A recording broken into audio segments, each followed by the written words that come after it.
во изминатиот период успеа да изградат само 1 километар од вкупно 17, а околу 70 фирми изведувачи кои работеа на пругата останале без ветените пари. Се работи за долг од околу 1 милион евра.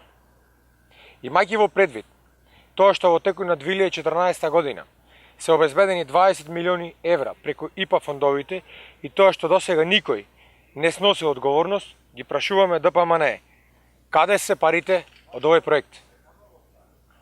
Ова е начинот на кој 12 години тие функционираа, секогаш ставајќи ги сопствените интереси пред интересите на битолчани. Да, конечно, некој за ова ќе сноси одговорност.